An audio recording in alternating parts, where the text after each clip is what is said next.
So hello guys, welcome to my blog. म जिमबाट घर जाँदैछु। दिउँसो त मैले त्यस्तो पनि ब्लग बनाउन पाउने छुइनँ, घरमा काम हुन्छ। अब जिमबाट जाँदा पनि केटीहरू हुन्छन्, अब कस्तो ब्लग बनाउने 3-4 जना केटीसँग जान अप्ठ्यारो हुन्छ। त्यही भएर अब घर जाँदा जाँदै बनाइरहेको छु। त्यसले गर्दा यहाँ हाइवेमा परियो, मान्छे आएका आइछन्। अब ब्लग बनाउन पनि कसरी बनाउनु, धेरैजना हुँदा त्यही माथि यो गाडीको आवाजले त्यही पनि अब म्यानेज गर्नुपर्छ। सो अब हामी घर गइरहेको छौँ। अब घर गएर चाहिँ मैले यसो राइडिङ साइडिङ हान्नुपर्ने हुन्छ। अब त्यही म हिजोकै ठाउँतिर आइसकेको छु। आर्मी क्याम्प छ हाम्रो अगाडि। अब मैले ब्लग के बोल्नु हौ भनेको थिएँ, बल्ल बाटो अलिक शान्ति भएछ। आज चाहिँ मेरो थियो आर्म्स वर्कआउट, आर्म्स र ब्याक मतलब ब्याक बाइसेप। अनि अब त्यो हानेर अब घर गइरहेको छु। अब सायद अब हामीले हाम्रो रातबासी साथीलाई बोलाएर यसो वकमा जानुपर्ने हुन्छ, किनकि एक्लै त मलाई त्यसै पनि ब्लग बनाउनु अल्छी लाग्छ। अल्छी भन्दा पनि हाइवेमा पऱ्यो, अब मजाले पाइँदैन क्या बनाउन, मान्छेहरू आउँछन् के हुन्छ त्यस्तै हो। अब म घर गइरहेको छु। यदि मेरो भिडियोमा कोही नयाँ झुकेर थम्नेल हेरेर थिच्यौ र यतिसम्म भिडियो बाइचान्स हेऱ्यो भने मैले भ्लगमा मेरो के इम्प्रुभ गर्नुपर्ने हुन्छ त्यो कृपया सुझाव दिनु होला। मेरो यो सायद 3rd भिडियो होला। कहाँ सुरुमै त पर्फेक्ट हुने कुरै हुँदैन नि त। अब बिस्तारै सिक्दै जाने हो। अब सुरुमै पर्फेक्ट भयो भने त म नेपाल खाइदिइहाल्छु नि। त्यही भएर अब बिस्तारै सिक्दै जानुपर्ने हुन्छ। यो भ्लग बनाउँदा मेन कुरा चाहिँ त्यही लाज लाग्दो रहेछ। यदि कन्फिडेन्स ग्र्याब गरियो भने एउटा राम्रो भ्लग बनाउन सकिने छ। यो भ्लग चाहिँ मेरो बनाउनेको मेन मोटिभ चाहिँ यो हो भने कि एउटा कन्फिडेन्सको लागि, सेल्फ कन्फिडेन्स, जो भए पनि क्यामेराको अगाडि बोल्ने टेक्निक हुनुपर्छ, मोबाइलको अगाडि बोल्न आउनुपर्छ भनेर मात्रै हो। मलाई यो भ्लगमा भ्युज आउँछ ओर्छ भन्ने मलाई कुनै आशा छैन। त्यही पनि अब यसो आओस् भन्ने त हुन्छ। त्यही पनि अब मिहिनेत गर्दै गयो भने मलाई चाहिँ के लाग्छ भने नि, जबसम्म म 1000वटा भिडियो हाल्दैन नि तबसम्म मेरो भ्युज सबै पर्दैन जस्तो लाग्छ क्या मलाई। पर्सनली मेरो त्यस्तो सक्छ। त्यही भएर मेरो एउटा टार्गेट चाहिँ के छ भने 1000 भ्युज, 1000वटा भिडियो अपलोड गर्ने। यदि मैले 1000वटा भिडियो अपलोड गरेँ भने चाहिँ मेरो केही सायद त्यस्तै 1000 सब्सक्राइबर चाहिँ पुग्ला जस्तो लाग्छ मलाई। नपुग्न पनि सक्छ। त्यही पनि अब अन एन एभरेज चाहिँ त्यति चाहिँ टाइम लाग्छ। युट्युब मैले पहिले पनि गरेकै हो, फ्री फायरहरूको कन्टेन्ट हालेकै हो।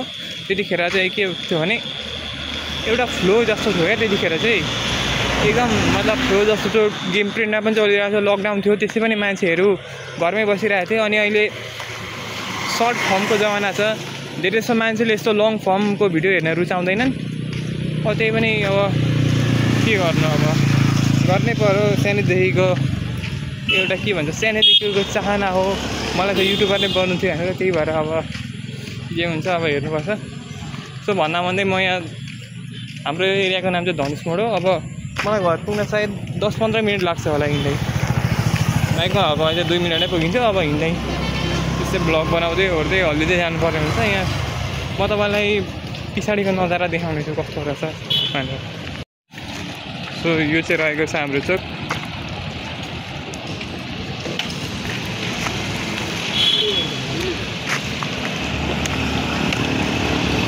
गाडीहरू आइरहेछ, यहाँ पुलिसहरू छन्। सो म चाहिँ यहाँ हाइवेको बिचमा मोबाइल बोकेर हिँडिरहेको छु। पुलिस चौकी पनि यही छ, देखियो पुलिस चौकी देखिएन। यदि पुलिसहरूले थाहा पायो भने मेरो गार्डकोले चाहिँ हालिदिनु छ नि। त्यही भएर मैले अब हेरेर बाटो पक्नुपर्ने हुन्छ।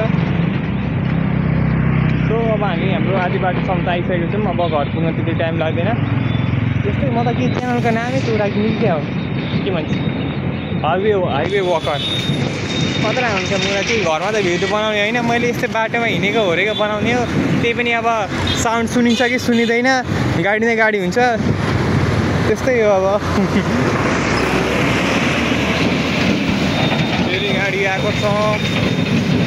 अनि अहिले कन्फिडेन्स चाहिँ आउँदैन है भ्लग बनाउनु। अहिले चाहिँ म वरिपरि नहेरी बाटोमा मान्छेहरूलाई नहेरी भ्लग बनाउँदै हिँडिरहेको छु।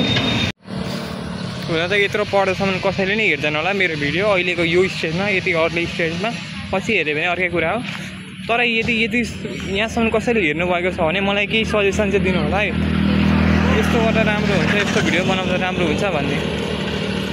म चाहिँ हिँड्दै यहाँ बाटोमा बसिरहेको छु। यहाँ घर पनि आउन आँटिसक्यो। अब भ्लग पनि 2-3 मिनट मात्रै भयो। अहिले चाहिँ 4 बजेर आएको रहेछ। स्टुडेन्टहरू यहाँ हिँडेका हिँडेछन्। कोही चिन्ने भेटेर यसो त्यसलाई मुर्गा हानेर चाहिँ त्यसको कन्टेन्ट निकाल्दा हुन्थ्यो। अब कोही चिनेको पनि आउँदैन नि त होइन। कुनै एउटा टपिकमा कुरा गर्न पाइन्छ हुन्छ क्या भ्लग बनाउँदै कुनै एउटा टपिक। जस्तै म भ्लगरहरूको भिडियो हेरेर अलिक केही ज्ञानहरू लिनु पऱ्यो।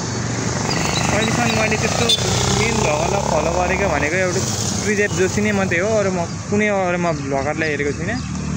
अलिक मेरो एक्सेन्ट पनि सायद प्रिजेप जोशी जस्तै नै होला, किनकि म उहीबाट इन्फ्लुएन्स भएको हो। हुन त प्रिजेप जोशीबाट म उहिले 3-4 वर्ष अगाडि मतलब हेर्थेँ उसको भिडियो। अहिले त त्यस्तो हेर्दिनँ। अनि उहिले नै भिडियो पनि बनाइन्थ्यो, के गरिन्थ्यो। त्यतिखेर त्यस्तो प्रोफेसनल हुनु त अहिले पनि प्रोफेसनल त छैन। त्यही पनि त्यतिखेर त्यस्तो भन्दा पनि पुरै बक्सुदी हानिन्छ क्या। एकल्लाई गाली दियो हो र के बनायो, 1-2 मिनटको 1-2 दिन अपलोड गर्यो, त्यसपछि छोड्यो। अहिले चाहिँ त्यति कन्सिस्टेन्ट नै छ। त्यही भएर अब अलिकति भयो होला भिडियो त 5-7 मिनटको भयो होला। उता घर जाँदा नि हुन्छ। ल अब घर हिँड्छ। अब के भन्नु जानु त, अब केही त भन्नै पर्यो। घर पुग्न आँट्यो, केही बोल्न आएको छैन, एक्लै फेरि के बोल्नु। लुक म्याक्सिङको बारेमा पनि कन्टेन्ट नेपालीमा चाहियो भने हामी त्यो पनि गर्न सक्छौँ है। मसँग नलेज पनि छ है लुक म्याक्सिङको। म उहिलेदेखि हमजा, एन्ड्रु टेट, च्याट ट्याग, ह्यासट्याग सबलाई म हेरिरहेको छु। कोल्ड स्प्रिङ के हो त्यसको नाम, कोल्ड ह्यासट्याग त्यो कोल्ड स्प्रिङ खोइ के होला, जे भए पनि थियो एउटा कम्प्युटर साइन्सको डिग्री गरेको मान्छे। त्यसरी नै लुक म्याक्सिङको पनि कन्टेन्ट अगाडि बनाउनुपर्छ। मलाई चाहिँ के लाग्छ भने नि, यदि म ग्रो भयो भने नि पुरै एउटा कम्युनिटी म बिल्ड गर्नेवाला छु क्या। जिमको रिलेटेड, प्रोटिनको इम्पोर्टेन्सको बारेमा भनेर च्याट ट्याग जस्तै को यहाँ एउटा मुर्गा भाइ, ओ मुर्गा भाइ, अब यो भाइको हामीले मजा लिनुपर्ने हुन्छ। सो हाम्रो यहाँ मुर्गा भाइ आइसकेको छ। त्यो भाइ च्यानलको नाम भनिदिनु पर्यो। म चाहिँ भ्लग च्यानलको नाम त भाइ अब च्यानल बनाएपछि हुन्छ, स्टोरीमा हाल्नु ल, स्टोरीमा अनि मान्छेले हामी दुइटैलाई बोला भनौँ होइन। पख भाइ हेर्दा हुनु चाहिँ म चाहिँ यस्तो भाइहरूलाई थोरो गाली दिने मान्छे हो। तर अब यहाँ क्यामेराको यो भिडियो मेरो गर्लफ्रेन्डले हेऱ्यो भने फेरि को केटीसँग हिँडी भन्छन् होला। भन्छन् होला, के भन्नु यस्तो केटाकेटीहरूलाई।